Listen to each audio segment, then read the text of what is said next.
পালাইয়া সাইরা গেলে ঢাকা, গণভবনটা এখন ফাঁকা। বলেন বলেন। দেশে আগুন লাগাইয়া জনতারে জ্বালাইয়া পালাইয়া সাইরা গেলে ঢাকা, গণভবনটা এখন ফাঁকা। বুবুরে গণভবনটা এখন ফাঁকা।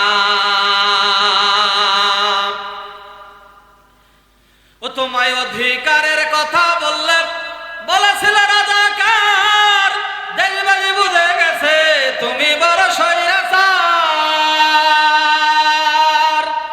ও তোমায় অধিকারের কথা বললে বলেছিল রাজাকার, দেশবাসী বুঝে গেছে তুমি বড় স্বৈরাচার। তোমার নাইকো শরম লাজ, তুমি বড়ই নাটকবাজ। তোমার নাইকো শরম লাজ, তুমি বড়ই নাটকবাজ। কাউয়া ডাকে নার কাকা, গণভবনটা এখন ফাঁকা। বুবুরে গণভবনটা এখন ফাঁকা। দেশে আগুন লাগাইয়া জনতার জ্বালাইয়া পালাইয়া সাইরা গেলে ঢাকা, বাংলাদেশটা এখন ফাঁকা। বুবুরে বাংলাদেশটা এখন ফাঁকা।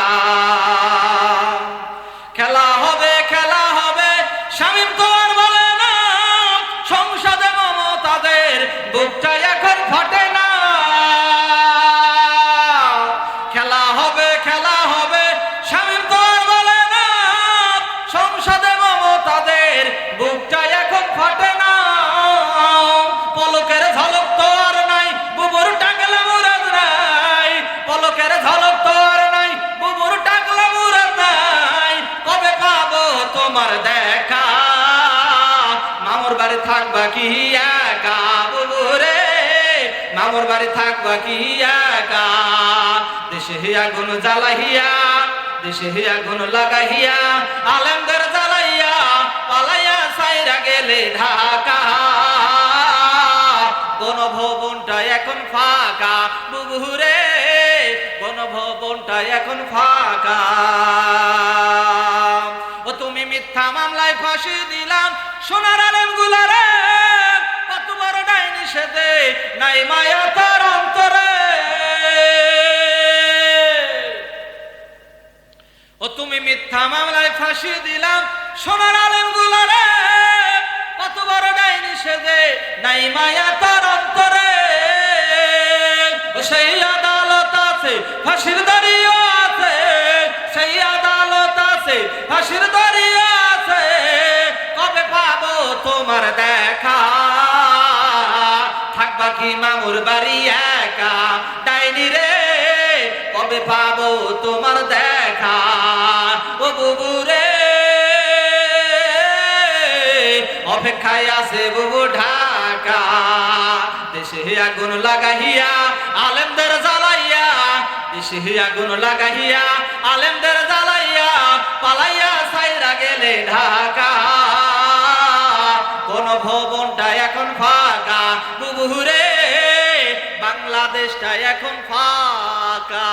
জাতীয় নেতার বাড়িতে কোরআন পড়া নিষেধ, কারণ জাতীয় নেতা আইন তৈরি করেছে কোরআন শোনা যাবে না, কোরআন পড়া যাবে না। কোরআন যারা পড়ে তাদের আশপাশে যাওয়া যাবে না, কোরআনের আশপাশে যাওয়া যাবে না।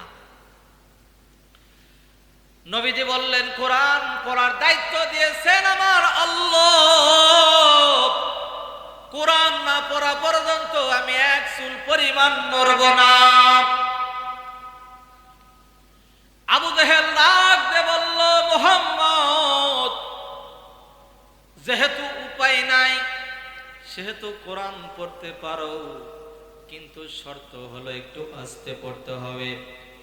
নবী মুহাম্মদ ডাক দিয়ে বললেন, ও কাকু আবু জেহেল, কোরআন আস্তে পড়ার জিনিস না, কোরআনকে পড়তে হবে জোরে জোরে। নবীদের একজন সাহাবী জোরে জোরে জোরে কোরআন তেলাওয়াত করত। মুসলমান হওয়ার কয়েকদিন সবেমাত্র মুসলমান হয়েছে, তারপরে মসজিদে নববীতে বসে বসে কোরআন তেলাওয়াত করত চিৎকার মেরে মেরে। কণ্ঠে যত আওয়াজ আছে সব শক্তি দিয়া কোরআন তেলাওয়াত করত। সাহাবীরা নবীজির কাছে গিয়ে নালিশ করলো, ইয়া রাসূলুল্লাহ, আপনার এই সাহাবীর জন্য আমরা ঠিক মতো সূরা কেরাত পড়ে নামাজ আদায় করতে পারি না, আমরা ঠিক মতো বসে দিনের আলোচনা করতে পারি না, আমরা পাশাপাশি বসে কোরআন তেলাওয়াত করতে পারি না। নবীজি ডাকতে বলল, আমার সাহাবীরা, ইসলাম কবুল করতে আমার এই সাহাবী এত এত পরিমাণ কষ্ট করেছে, আমার এই সাহাবী ইসলাম কবুল করতে গিয়া আমার এই সাহাবীর পিঠের চামড়া উঠে গিয়েছে, গোশত উঠে গিয়েছে, এমনকি আমার এই সাহাবীর পিঠের হাড় হাড্ডিগুলির সঙ্গে আগুনের আংটাগুলো লেগে আছে, হাড্ডিগুলিতে দাগ পড়ে গেছে। ইসলাম কবুল করার জন্য, কোরআনকে পাওয়ার জন্য, নবীকে পাওয়ার জন্য। ও আমার সাহাবীরা রে, তোমরা নিষেধ কইরো না, নিষেধ কইরো না। আমার এই সাহাবী যত জোরে পারে মন উজাড় করে কোরআন তেলাওয়াত করুক, কেউ বাধা দিবা না। সুবহানাল্লাহ। নবীজি বললেন, ও আমার কাকু আবু জেহেল, কোরআন আজকে পড়ার জন্য আসে নাই, কোরআনকে পড়তে হবে জোরে জোরে, বলেন ঠিক কি না? আবু জেহেল বলতেছে, ভাতিজা বুঝেছি, তুমি ছাড়বা না, না ছাড়ার মানুষ, ঠিক আছে, কোরআন পড়ে তুমি বাড়ি থেকে বিদায় হয়ে যাও। এবার নবীজি শুরু করে দিলেন কোরআন পড়া। আপনারা সবাই পড়েন আমার সঙ্গে। বিসমিল্লাহির রহমানির রহিম। আলাম তারা কাইফা ফাআলা রাব্বুকা বিআসহাবিল ফিল আলাম ইয়াজআল কাইদাহুম ফি তাদলিল ওয়া আরসালা আলাইহিম তায়রান আবাবিল তারমিহিম বিহিজারাতিন মিন সিজ্জিল ফাজালাহুম কাআসফিন মাকুল। আল্লাহু আকবার। আবু জেহেল বলতেছেন, ভাতিজা আশ্চর্যজনক কথা, এই ঘটনা তোমাকে কে বলল? এই তোমার জন্মের কয়েক বছর আগে ঘটনা ঘটেছিল। আব্রাহার বাদশা কাবা গৃহ ভাঙার জন্য এসেছিল, আর হস্তি বাহিনী নিয়ে এসেছিল। আকাশ থেকে ঝাঁকে ঝাঁকে ছোট ছোট পাখি তাদের মুখের মধ্যে দুই পায়ের আঁকড়ার মধ্যে করে পাথর নিয়ে এসে হস্তি বাহিনীর উপরে ফেলেছিল। হস্তি বাহিনীগুলি সেখানে চর্বিত ঘাসের মতো মাটির সঙ্গে মিশে গিয়েছিল। এই ঘটনা তোমাকে কে বলল? বলেন তো কে বলেছে? কে বলেছে? আপনাদের কি খারাপ লাগতেছে? পিছনে থাকা লোক জমির মালিককে বলতেছে যে আপনাকে আমি প্রতি শতকে 10,000 করে টাকা বেশি দিব, আমাকে সামনের জমি দেওয়া লাগবে। তখন এই লোকটা দলিল করে দেয়নি, কিন্তু সবার সাথে মানে কথা হয়েছে এবং সবার কাছ থেকে টাকাও নিয়েছে। বলেন তো ওয়াদা হয়েছে কিনা? ওয়াদা হয়েছে। কিন্তু এই লোকটা লোভে পড়ে 10,000 টাকা করে প্রতি শতকে যেহেতু বেশি পাবে, এই জন্য এই লোকটা করেছে কি, যে সামনের লোককে বলতেছে তুমি পিছনে লাও, আর পিছনের লোককে দিচ্ছে সামনে। এখন সামনের লোককে বলতেছে তুমি যদি পিছনে না নাও তোমাকে আমি জমি দলিল করে দিব। বলেন তো কি নাই? কি নাই? উপায় নাই রে ভাই। ওই যে উপায় নাই, শোনেননি?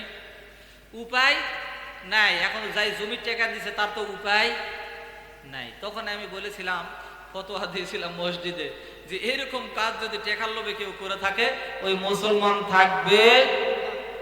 আপনারা বলেছেন দোষ হলে আপনাদের হবে, আমার হবে না, কি ঠিক কিনা বলেন?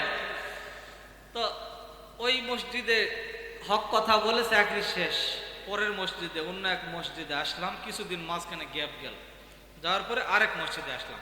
আসার পরে আল্লাহ ওখানে একটা ব্যবস্থা করে দিল।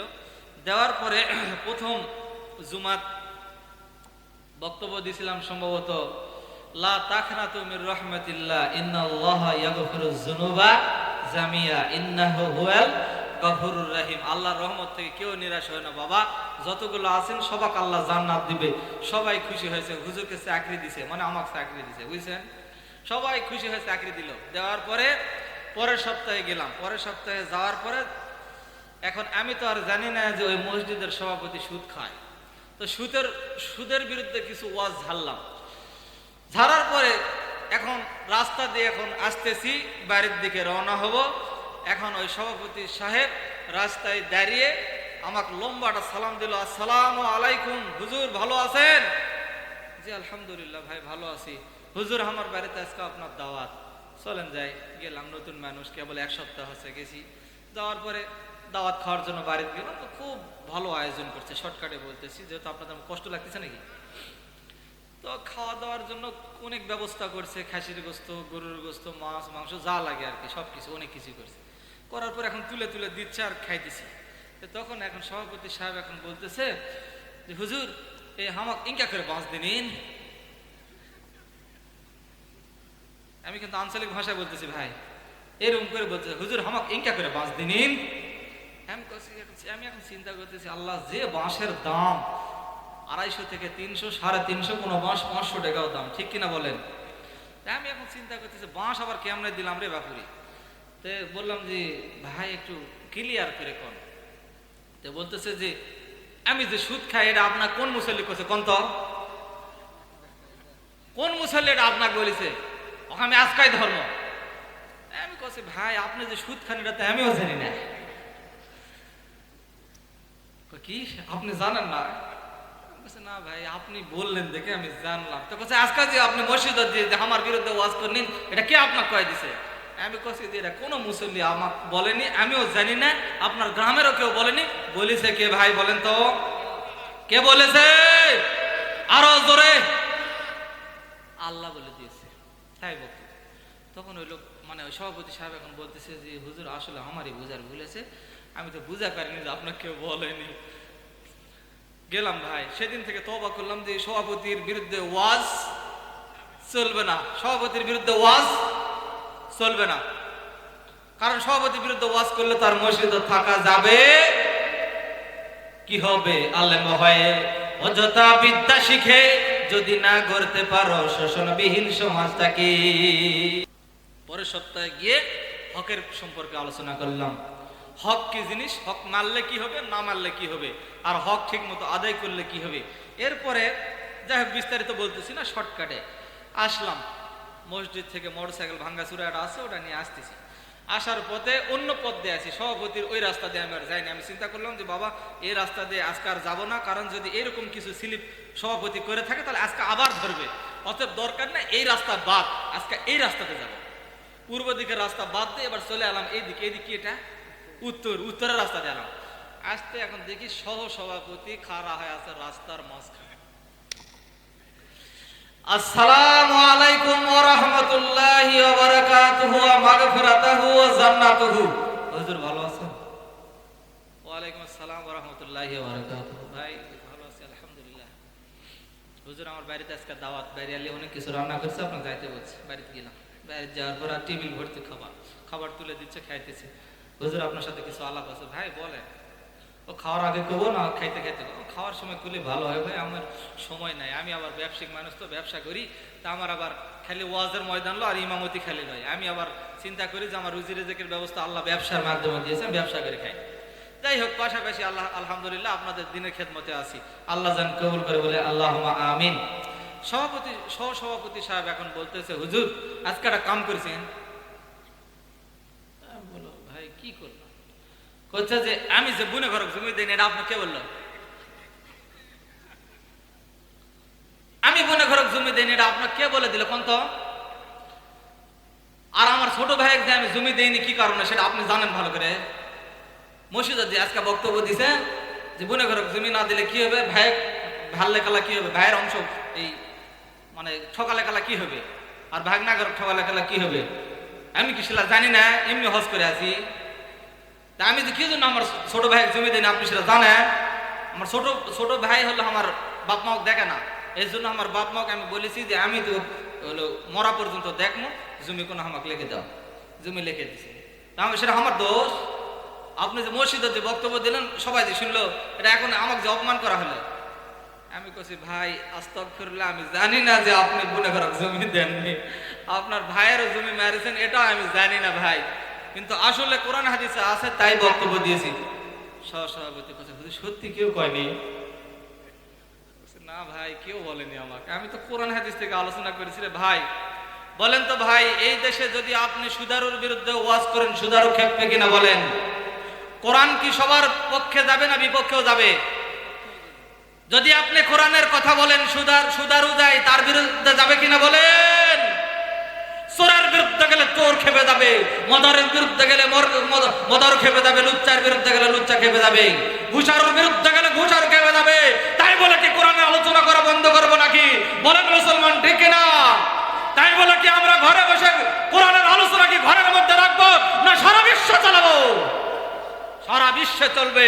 কে খুশি হলো আর কে বেজার হলো দেখার কোনো বিষয় নাই। কার পিঠের উপর দিয়ে গেল আর কার বুকের উপর দিয়ে গেল, কার মাথার উপর দিয়ে গেল না কার পিঠের উপর দিয়ে গেল, কার শরীরের উপর দিয়ে চলে গেল না কার জমির উপর দিয়ে গেল, দেখার বিষয় আমাদের আজকে আর হবে কোনো দেখার বিষয় নাই। সেই দিন চিন্তা করলাম, আল্লাহ উনি আবার জমির আল ঠেলছে, একজনের জমি 2 শতক নিচে, এই বলতে বলতে হঠাৎ করে মুখে চলে আসছে 2 শতকের কথা। আবার আমি বলেছি যদি 1 শতক বা 2 শতক কেউ যদি জমি কারো যদি নিয়ে নেয় তাহলে হক নষ্ট হবে। এটা জমি ফেরত না দেওয়া পর্যন্ত কিয়ামত পর্যন্ত কেউ হজ করলে ইবাদত করতে করতে মাথা ফাটে ফেলালেও কোনো কাম হবে না। সভাপতি এখন বলতেছে হুজুর এটা কাম হচ্ছে, কি বংশ দেয়া দিলেন আমার, দেখ এরকম ওয়াজ জানার করেন না। ওই দিন যায় বাইরে যা আবার কাম ধরে চিন্তা করলাম যে আল্লাহ সভাপতির বিরুদ্ধে ওয়াজ বন্ধ, সহসভাপতির বিরুদ্ধে ওয়াজ বন্ধ, এবার ঠান্ডা ওয়াজ হবে।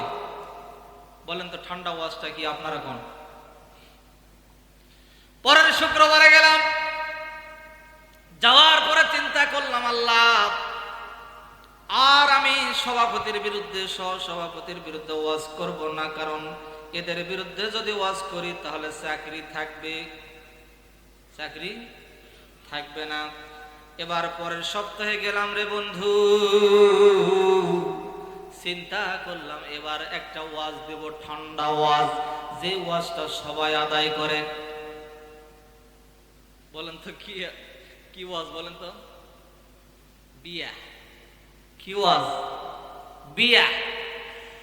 আওয়ামী লীগ, বিএনপি, জাসদ, জামাত, ফুরফুরা, চরমনায়, খেলাফত, হেফাজতে ইসলাম, রাজারবাগ, দেওয়ানবাগি, কেবলাকাবাদ, সুবহানাল্লাহ যা আছে, যত দরবার শরীফ আছে, পীর আছে বা মুরিদ আছে, সবাই এই আমলটা করে কিনা বলেন তো? বিয়া সবাই করে কিনা বলেন? করে কিনা? বিয়া। চিন্তা করলাম যে বিয়ার ওয়াজ আজকে করব। গেটও ঢুকতেই সভাপতি আর সহসভাপতি সালাম দিয়ে 2 দিক থেকে ব্রেক মারলো। আশা করছে হুজুর আজকে কিন্তু কোনো গরম আলোচনা করবেন না।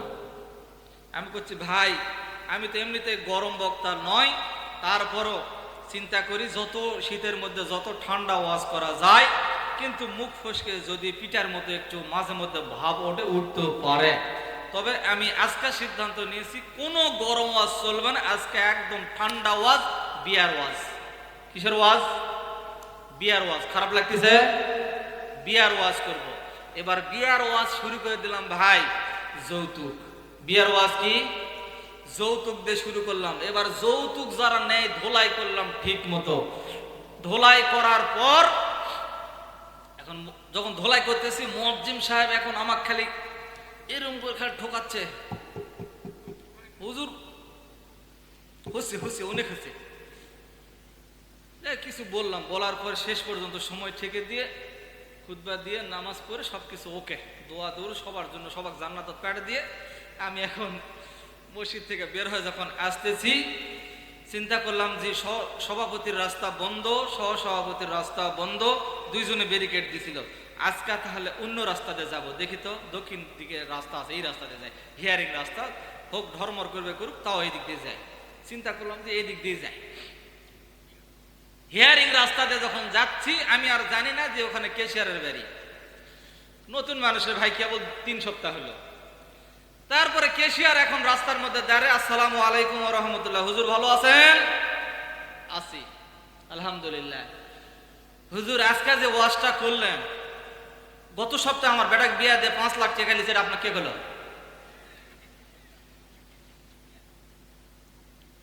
গত সপ্তাহে আমার বেটাকে বিয়া দিয়ে 5 লাখ টাকা নিয়ে আসি, এই কথা আপনাকে কে বলে দিল এই সপ্তাহে? কোন তো? আমি বলছি আস্তাগফিরুল্লাহ, আমি সত্যি জানি না ভাই যে আপনার বেটা বিয়া দিয়ে মাথা বেচে 5 লাখ টাকা নিয়ে আসেন। এটা আমি কোশ্চেন কালো জানি না। আপনি খেলা আগে বলতেন আমি জীবনে এই ওয়াজ করলাম না। মুয়াজ্জিম সাহেব পিছনে পিছনে দৌড়, কারণ হুজুরকে আটকাছে।